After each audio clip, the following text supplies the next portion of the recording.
Prime Minister Justin Trudeau says he's taking responsibility for his party's decision to not proceed with electoral reform in Canada. Following a raucous town hall meeting in Yellowknife, the Prime Minister was questioned about his broken election promise. Unfortunately, it became clear that not only was there no consensus, but there were significant dangers along the path at a time where we need unity and stability in our country, indeed in the world. Embarking upon a referendum, embarking upon a mode of electoral reform that would counter one of the strengths that Canada has always had of voices coming together and finding common ground is not in the interest of the country. Prime Minister Trudeau says the government consulted broadly before making that decision. Protests, though, are planned across Canada today as part of a national day of action for electoral reform. Thousands of people angered by the Prime Minister's decision to go forward, to refuse to go forward with his election promise to reform the way Canada's electoral system operates and how it operates are expected to participate in demonstrations throughout Canada today. And Caitlin Urquhart is one of the organizers of a demonstration that will happen today in St. John's, Newfoundland. Ms. Urquhart, good to see you. The arcane topic of Canada's electoral system is not typically a topic that gets people riled up. Are you able to sum up why it matters to you and the thousands of people who are expected to attend demonstrations throughout Canada today? Sure. I mean, for me, it means a democracy that's more fair, that encourages cooperation, and that's reflective of the diversity in our communities. So I think people are really engaged on that at this time. If I can paraphrase the Prime Minister, and we heard his clip just a few moments ago, he said basically he couldn't find consensus on what to do or the will to do it. And in these divisive times, he says it was unwise to undertake what he thinks could add to the turbulent times Canada is experiencing. Does his explanation ring a chord in any way for you?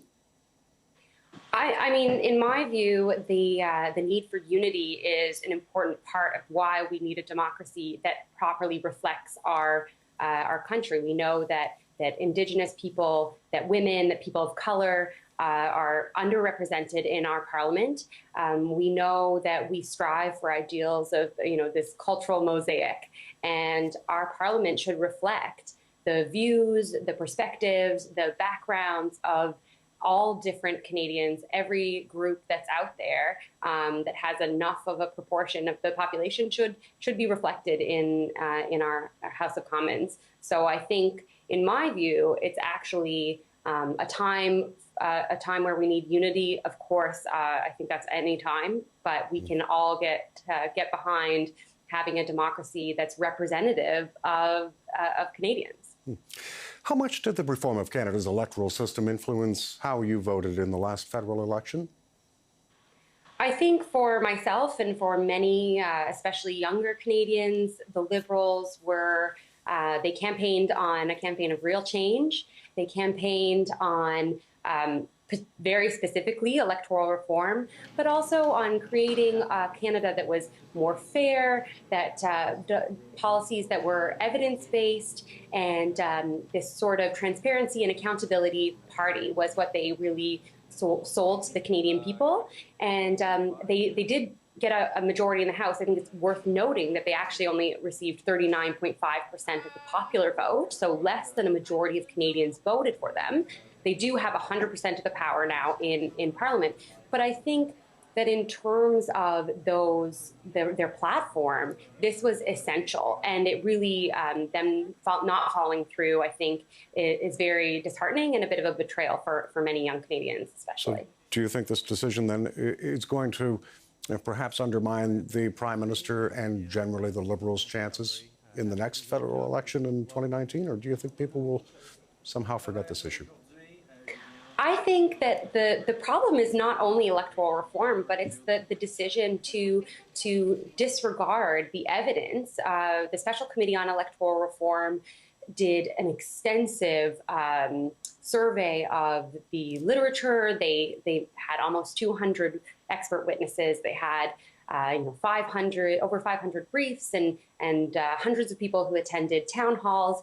And they did a survey with 22,500 Canadians that participated. And the evidence there was that there was a consensus, not unanimity, but the majority, over 80% of people wanted change. And the majority, a similar number, said proportional representation was the correct or the best option for Canada. So I think it undermines their credibility also as a party that's going to make decisions in the best interest of Canadians rather than in the best interest of their party. Caitlin Urquhart is one of the organizers of a demonstration in St. John's, Newfoundland today that will protest Prime Minister Trudeau's decision to not undertake the reformation of Canada's electoral system. Ms. Urquhart, thanks very much for speaking with us. Thank you.